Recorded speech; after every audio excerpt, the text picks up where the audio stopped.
बिस्मिल्लाहिर्रहमानिर्रहीम। आज के वीडियो लेक्चर के अंदर हम बेसिकली डिस्कस करेंगे नेटवर्क एनालिसिस की एक प्रॉब्लम थ्रू फ्लड्स एल्गोरिथम। ठीक है जी, so let's we start. Flood's algorithm के से हमने एक प्रॉब्लम को फाइंड सॉल्यूशन हम यहाँ पे सॉल्व करेंगे। ठीक है, determine the shortest route with the distance between node 1 and node 5। Node 1 और नोड 5 के दरमियान हमने क्या करना है, डिस्टेंस फाइंड आउट करना है। ठीक है जी, using the Floyd's algorithm. Also find the between the node 2 and node 3. Node 2 और 3 के दरमियान भी हमने कहते हैं फाइंड आउट करना है रूट, और हमने रूट बताना है और डिस्टेंस बताना है फ्लोइड्स एल्गोरिथम की से। सो let's move on the solution. ठीक है जी, तो फर्स्ट ऑफ ऑल हमारे पास आइट्रेशन 1 होगी। ठीक है, हमारे पास दो मैट्रिसेस होंगी यहाँ पे। अच्छा, हमने दो मैट्रिसेस जनरेट कर लेने हैं। अगर हम फ्लोइड्स एल्गोरिथम हमें बताता है अगर हमारे पास n नोड हो तो हमारे पास जो मैट्रिक्स बनता है वो n बाय n का हम मैट्रिक्स बनाते हैं, distance matrix. You can see node 1 to 5 यहाँ पे, और यहाँ पे मैंने इसको लिस्ट डाउन कर लिया। ठीक है, मैट्रिक्स बना लिया। अब मैट्रिक्स के अंदर की वैल्यूज़ हमारे पास कहाँ से आएंगी, वो हमारे पास आएंगी यहाँ से। फॉर एग्जांपल, यहाँ पे जितने भी तमाम के तमाम डायरेक्टली कनेक्टेड नोड्स हैं इनका आपने डिस्टेंस लिख लेना। फॉर एग्जांपल 1 का 2 से डिस्टेंस कितना है, 3, और 2 का 1 से डिस्टेंस भी 3 है। 1 का 3 से डिस्टेंस 10 है, 3 का 1 से डिस्टेंस भी 10 है। जो डायरेक्टली कनेक्टेड नहीं है, फॉर एग्जांपल 1 और 4 डायरेक्टली कनेक्टेड नहीं है, तो इनका डिस्टेंस हम क्या लेंगे, इनफाइनाइट लेंगे। 1 और 5 डायरेक्टली कनेक्टेड नहीं है तो इनका डिस्टेंस 1 से 5 और 5 से 1 इनफाइनाइट हम कंसीडर करेंगे। ठीक है जी, 2 और 3 हमारे पास डायरेक्टली कनेक्टेड नहीं है तो 2 से 3 और 3 to 2 जो डिस्टेंस होगा वो इनफाइनाइट होगा। बाकी डिस्टेंसेस हमें गिवन है। ठीक है जी, तो यहाँ पे हमने क्या किया, तमाम के तमाम पहले हमने मैट्रिक्स बनाया। अगर फ्लोइड्स एल्गोरिथम हमें यही कहता है कि अगर हमारे पास n मैट्रिसेस n नोड्स हों तो हम n बाय n का मैट्रिक्स बना लेते हैं। इनके 5 नोड की बनते तो 5 बाय 5 का मैट्रिक्स बना लिया। 1 से 2 का डिस्टेंस हमारे पास 3 था। अब 1 से 1 का डिस्टेंस यहाँ पे डैश, क्योंकि सिमिलर नोड के ऊपर कोई डिस्टेंस कवर नहीं होगा ऑब्वियसली। ठीक है, तो सिमिलर 3 to 3 का डिस्टेंस भी डैश, यानी कि कोई डिस्टेंस कवर नहीं होगा। अब 1 से 4 मैंने आपको बताया था डायग्राम में डायरेक्टली कनेक्टेड नहीं है तो इनका डिस्टेंस इनफाइनाइट लिखेंगे। ठीक है जी, अब हम क्या करते हैं, अब हम कहते हैं आइट्रेशंस परफॉर्म करेंगे जिसके अंदर हम ये जो इनफाइनाइट डिस्टेंस है या और ये तमाम के तमाम डिस्टेंसेस हैं इनको इम्प्रूव करने की कोशिश करेंगे, इनको कम करने की कोशिश करेंगे। किस तरह से करेंगे, फर्स्ट स्टेप हमारा क्या है कि हमने क्या करना है, आइट्रेशन 1 के अंदर पहली रो, ये मैट्रिसेस है हमारा बेसिकली, ये नहीं है, ये आपका मैट्रिसेस है। ठीक है, ये तो ये वाली पहली एक कॉलम और ये फर्स्ट रो, इसको हम पिवट करेंगे। ठीक है, फर्स्ट रो और फर्स्ट कॉलम हमारा पिवट हो गया। अब जब पिवट हम बनाएंगे फर्स्ट रो और फर्स्ट कॉलम को, हम इन वैल्यू से, ये जो ये वाली वैल्यूज़ हैं हमारे पास पिवट रो और पिवट कॉलम की, इन वैल्यू के साथ कंपेयर करेंगे। ये जो अनऑक्युपाइड वैल्यूज़ हैं ये हमारे पास ऑक्युपाइड वैल्यूज़ हैं, और ये हमारे पास ये वाली rest of the value unoccupied हैं। अब अनऑक्युपाइड वैल्यूज़ को हम कंपेयर करेंगे इनसे, हम ये देखेंगे कि ये इम्प्रूव हो सकती है वैल्यूज़ के नहीं।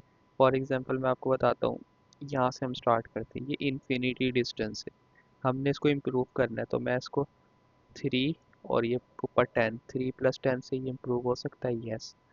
ठीक है जी, ये इन्फिनिटी डिस्टेंस है, ये 3 + इन्फिनिटी करेंगे तो ऑब्वियसली इन्फिनिटी से ज़्यादा है। ये वाला इन्फिनिटी है, 3 + इन्फिनिटी से इम्प्रूव हो सकता है, बाकी नहीं हो सकते। तो हमारे पास जो इम्प्रूवमेंट है वो किस किस के लिए हो सकती है, D23 के लिए। इस तरह से इसको पढ़ेंगे, D23, 2 से 3 नोड के ऊपर जो डिस्टेंस है वो इम्प्रूव हो सकता है, और 3 से 2 पे जो डिस्टेंस है वो इम्प्रूव हो सकता है। कितना हो सकता है इम्प्रूव, ये हमारे इम्प्रूव हो सकते हैं। ठीक है, हम क्या करेंगे, जो D23 है उसको किस तरह से करेंगे, D23 को 2 1, देखें जी, 2 1 ये वाला 3 और 1 3, D13 ये 10 है, ये इनका रेफरेंस है ना, ठीक है। तो हम इससे रिप्लेस कर देंगे। और सिमिलरली हम क्या करेंगे, ये वाला भी हमारे पास रिप्लेस हो जाएगा, D32। ये 32 है, ये किससे रिप्लेस होगा, 31 से, और ऊपर से क्या है, 12, ठीक है जी। इससे रिप्लेस हो गया, नेक्स्ट आइट्रेशन के अंदर ये 13 हो जाएगा। और जहाँ जहाँ पे इनको आपने ये रिप्लेस किया है सीक्वेंस मैट्रिक्स के अंदर, वहाँ पे नेक्स्ट आइट्रेशन के अंदर हम 1 1 कर देंगे, ठीक है जी। सीक्वेंस मैट्रिक्स हमें किस तरह से बनाना है, जैसे हमने ये मैट्रिक्स बनाया है, जितने आपके पास नोड होंगे, यहाँ पे 5 थे, तो 5 बाई 5 का सीक्वेंस मैट्रिक्स बनाया। फर्स्ट वाले कॉलम में सारे 1, सेकंड कॉलम में 2, थर्ड कॉलम में 3, फोर्थ में 4, और फिफ्थ में 5। जो सिमिलर नोड के ऊपर सीक्वेंस, जैसे यहाँ पे इस पे कोई डिस्टेंस नहीं था, तो यहाँ पे भी हम डैश डैश लगा दें, ठीक है जी।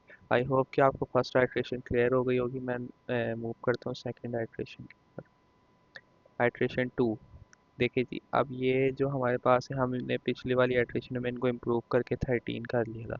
तो यानी कि ये इस आइट्रेशन के अंदर इनकी वैल्यू 13 हो गई, और सीक्वेंस की जो वैल्यूज चेंज की थी वो हमने 1 हो गई। अब हमने क्या करना है, आइट्रेशन 2 स्टार्ट करते हैं।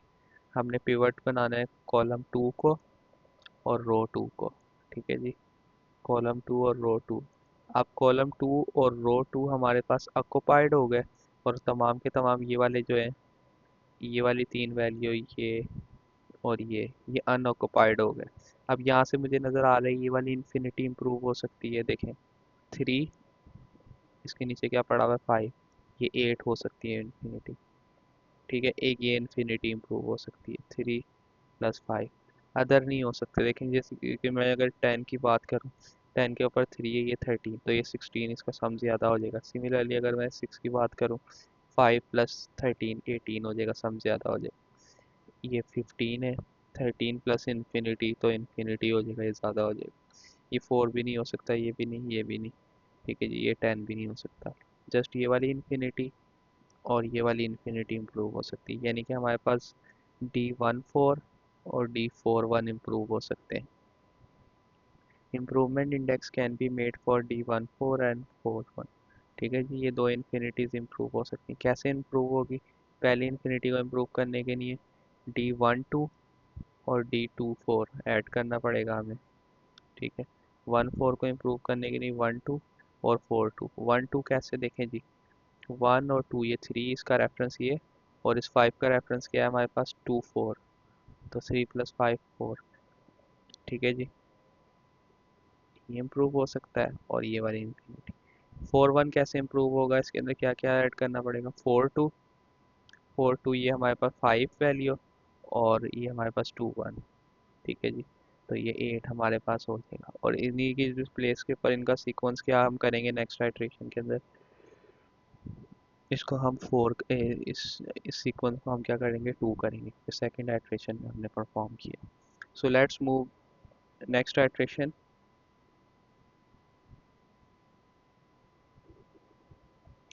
जी, नेक्स्ट हमारे पास ये टेबल, हमने ये वाली इन्फिनिटी इम्प्रूव की थी, ये 8 हो गई और ये भी 8 हो गई। अब हम क्या करेंगे, सिमिलरली जैसे लास्ट आइट्रेशन में किया, हम पिवट रो बनाएंगे और पिवट कॉलम थर्ड वाले को, और ये हमारा पिवट रो और पिवट कॉलम होगा। अब हमारे पास कीप इन माइंड, अब ये अनऑक्युपाइड वैल्यूज हैं, ये जो हाईलाइटेड हैं ये ऑक्युपाइड हो गई और ये अनऑक्युपाइड है। अब इन तमाम को देखेंगे कि कहाँ कहाँ से इम्प्रूवमेंट हो सकती है। तो हमारे पास इम्प्रूवमेंट किस किस के लिए पॉसिबल है, D14, ये वाला देखें, 14 और 41,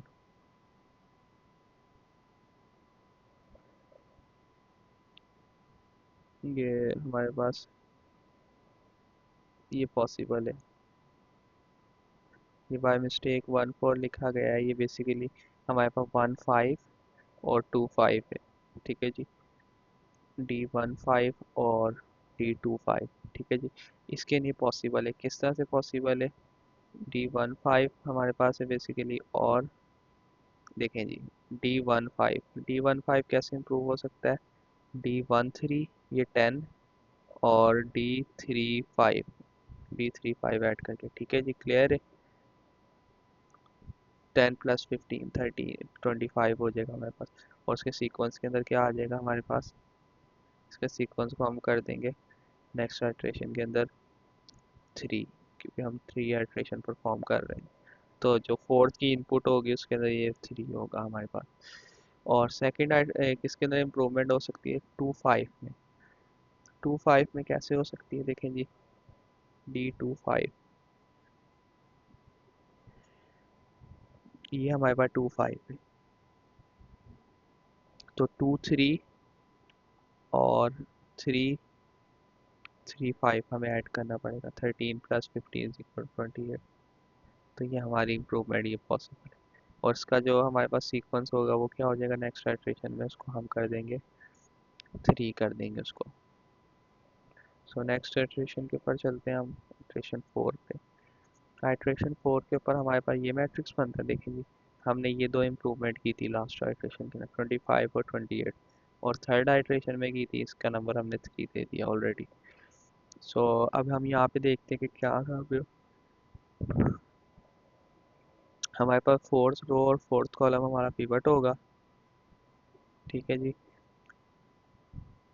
नेक्स्ट हमारे पास इम्प्रूवमेंट, यहाँ पे नंबर ऑफ इम्प्रूवमेंट पॉसिबल है। D 2 5 इम्प्रूव हो सकता है, देखें जी,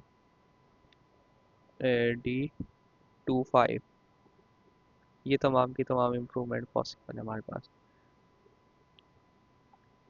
ये 2 5, ये 28 इम्प्रूव हो सकता है, कैसे इम्प्रूव हो सकता है, यहाँ पे 5 पड़ा हुआ है, यहाँ पे 4, तो 5 + 4 ये 9 हो सकता है, ठीक है। इसी तरह ये हमारे पास ये इम्प्रूव हो सकता है, 1 5, 8 + 4 12 हो सकता है, 3 5 इम्प्रूव हो सकता है, 6 + 4 10, ठीक है जी। इस तरह ये हमारे पास D 2 3 कैसे इम्प्रूव हो सकता है, ये 5 पड़ा हुआ है, उसके नीचे 6, ये 11 हो सकता है। सिमिलरली 3 2 भी इम्प्रूव हो सकता है, 5 + 6 11।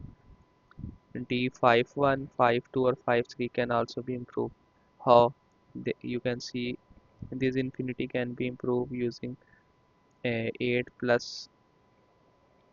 4 12, and this can also be improved 5 + 4 9, and this can also be improved 6 + 4 10. Okay, now we list down all possible improvement, ठीक है जी। फर्स्ट ऑफ ऑल हमारे पास क्या इम्प्रूव, D 2 5 कैसे इम्प्रूव किया, जिस हमने इम्प्रूव करने के लिए D 2 4 और 4 5 को ऐड किया, 5 और 4 9, ठीक है जी। नेक्स्ट हमने इसके सीक्वेंस को 4 कर। नेक्स्ट हमारे पास 5 2 इम्प्रूव हो सकता है, 5 2 कैसे इम्प्रूव हुआ, 4 2, देखिए जी, 4 2 और 5 4 ऐड करने से, 5 और 4, ठीक है।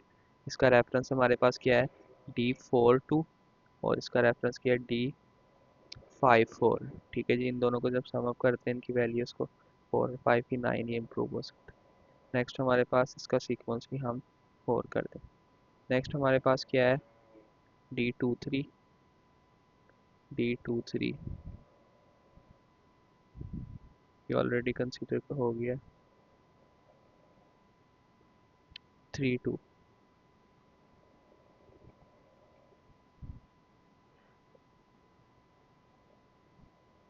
D 3 2, ठीक है जी। D 2 3 हो गया हमारा। D 3 2 हमारे पास किस तरह से, देखें जी, ये 2 3 और 3 2, ये दोनों, ये देखें, ये 3 2 और 2 3, ये ऑलरेडी डिस्कस कर लिया, 5 + 6 11, और ये भी 5 + 6 11, और इन दोनों के सीक्वेंस में क्या आ गया, 4, क्योंकि हम फोर्थ आइट्रेशन परफॉर्म कर। सिमिलरली 3 5 कैन आल्सो भी इम्प्रूव, D 3 5 ये वाला है हमारे पास, इम्प्रूव हो सकता है 6 + 4 से। इसका सीक्वेंस हमने ये कर दिया, अगेन 5 3, 5 3 हमारे पास ये वाला होगा, ये वाली इन्फिनिटी होगी, तो ये हमारे पास इम्प्रूव हो सकती है, इसका सीक्वेंस में हम 4 कर देंगे, ठीक है जी। नेक्स्ट हमारे पास क्या इम्प्रूव हो सकता है, 1 5, 1 5 हमारे पास ये कैसे हो सकता है, 8 + 4 से, ठीक है, 8 + 4 12, और इसके सेल रेफरेंस क्या होंगे, 1 4, ठीक है जी, 1 4 और 4 4 5, ठीक है जी। नेक्स्ट इसका भी रेफरेंस 4 हो जाएगा। अगेन हमारे पास 5 1 भी इम्प्रूव हो सकता है, लास्ट इंफिनिटी। ठीक है, 8 + 4 12 के साथ इसको भी इम्प्रूव, और इसकी हमारे पास रेफरेंस भी जो इसका सीक्वेंस होगा, सीक्वेंस मैट्रिक्स, उसको भी हम 4 कर देंगे। So this was all possible improvement in iteration 4। Rest of the value की नहीं इम्प्रूवमेंट हो सकती, जैसे कि 10 नहीं, लेकिन 6 और 8 हमारे पास ये ज़्यादा हो जाएगा। ठीक है जी, 8 + 6 ये भी हमारे पास ज़्यादा हो जाएगा 10 से। 8 + 5 3 से ज़्यादा हो जाएगा, 5 + 8 3 से ज़्यादा हो जाएगा। तो जितनी तमाम पॉसिबल इम्प्रूवमेंट थी वो हमने कर ली है। अब आइट्रेशन, नेक्स्ट आइट्रेशन पे चलते हैं। अब आइट्रेशन 5 में हम देखते हैं, आइट्रेशन 5 में जो हमने, आइट्रेशन 4 में जो हमने इम्प्रूवमेंट की थी, यहाँ पे ये की थी हमने, ये लास्ट 3 की थी, और ये 11 है। अब आप देखेंगे यहाँ पे कोई इम्प्रूवमेंट पॉसिबल है। फॉर एग्जांपल मैं यहाँ से स्टार्ट करता हूँ 3, 12 + 9 21, ये ज़्यादा हो जाएगा, नो पॉसिबल। 10 नहीं, यहाँ पे 12 + 10 22, नॉट पॉसिबल। ये हमारे पास हो जाएगा 16, नॉट पॉसिबल। ये हमारे पास हो जाएगा 13, 9 + 4 13, नॉट पॉसिबल। 9 + 10 19, not possible. ये 3 है हमारे पास, ये 12 + 9 21, नॉट पॉसिबल। ये 10 है हमारे पास, 10 + 12 22, not possible, not possible, not. Similarly this are also not possible.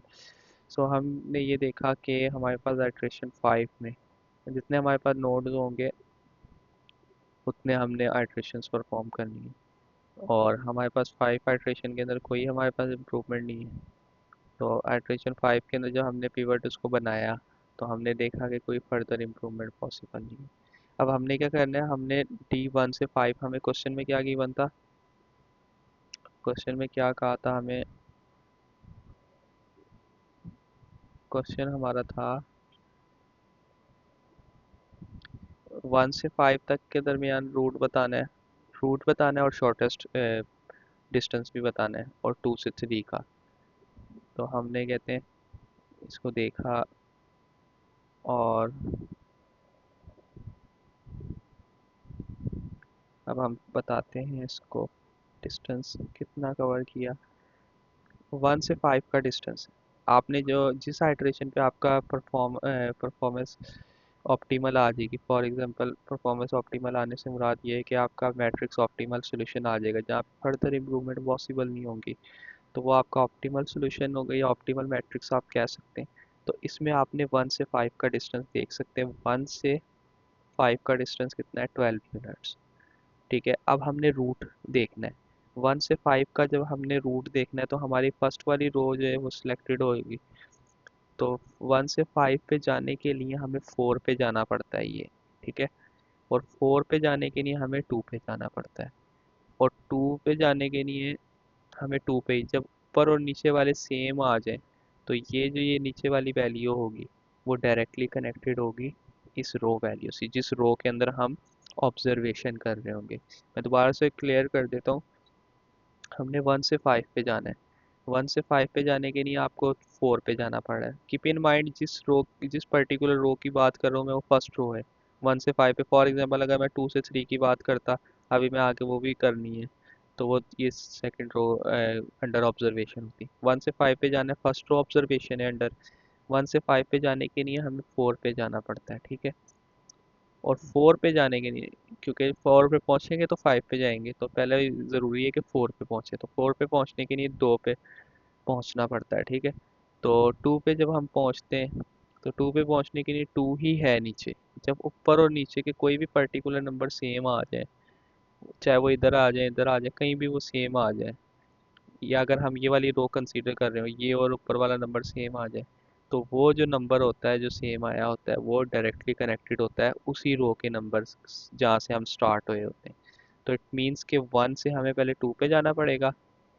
ठीक है, फिर 2 से 4 पे, और 4 से 1 से 2 पे जाना पड़ेगा हमें, 2 से 4 पे, और 4 से हम 5 पे पहुंचेंगे। ठीक है, 1 2 4 5, और रूट का डिस्टेंस हमें कितना था, 1 से 5 का 12 यूनिट। एक क्वेश्चन और था 2 से 3 का भी बताएं। तो 2 से 3 का डिस्टेंस हम यहाँ से देख सकते हैं, 2 से 3 का शॉर्टेस्ट डिस्टेंस कितना है, 11। अब हम इसको यहाँ से देखते हैं इसका सीक्वेंस या रूट क्या होगा। ये बेसिकली ये वाला मैट्रिक्स हमें डिस्टेंस बताता है, और ये वाला हमें बताता है रूट। 2 से 3 के लिए हमारे पास कौन सी रो अंडर ऑब्जर्वेशन होगी? Second row. अब सेकंड रो में 2 से 3 पे जाना है। 2 से 3 पे जाने के लिए किस पे जाना पड़ रहा है? 4 पे जाना पड़ रहा है ना। ठीक है जी। तो 4 पे जब जाना है तो 4 पे जाने के लिए 4 पे ही जाना पड़ता है।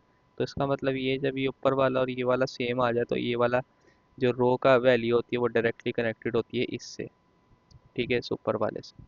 तो 2 यानी कि डायरेक्टली कनेक्टेड विथ 4, और 4 पे हम जाएंगे तो फिर हम 3 पे जा सकेंगे। तो यानी कि 2 4 3 ऑप्टिमल पाथ क्या होगा हमारे पास? ये पहली वाली इटरेशन के लिए ये हमारे पास, और सेकंड के लिए 2 4 3। ठीक है। पहले वाले क्वेश्चन का 1 से 4 पे जाने के लिए ये हमारे पास सीक्वेंस 5 पे, ये यहाँ पे एक्सप्लेन किया है कि 1 से 5 पे जाने के लिए जो हम जाते हैं तो हमारे पास सीक्वेंस 5 है, और 5 पे जाने के लिए हमें 4 पे जाना पड़ता है, और 4 पे जाने के लिए हमें 2 पे जाना पड़ता है। तो ऑप्टिमल पाथ हमारे पास 1 4 5, और सिमिलरली 2 4 3 जैसे मैंने अभी लास्ट एक्सप्लेन किया। सो हमारे पास 2 से 4 का जो ऑप्टिमल कहते हैं पाथ होगा 2 से 3 का, वो हमारे पास क्या होगा? 2 4 3। 2 4 3 हमारा ऑप्टिमल पाथ होगा। 2 4 3 देखें जी, ये शॉर्टेस्ट पाथ है हमारे पास, 11 यूनिट डिस्टेंस है। और 1 2 4 5 ये हमारा 1 से नोट 5 तक का ऑप्टिमल पाथ। आई होप कि आपने इस वीडियो लेक्चर को अंडरस्टैंड किया होगा। इस वीडियो लेक्चर के अंदर मैंने कोशिश की कि हम आसान वे के अंदर फ्लूइड्स एल्गोरिथम को बता सको। अगर आपका कोई और क्वेश्चन हो तो कमेंट बॉक्स में कीजिएगा। Thank you very much. अल्लाह हाफिज़।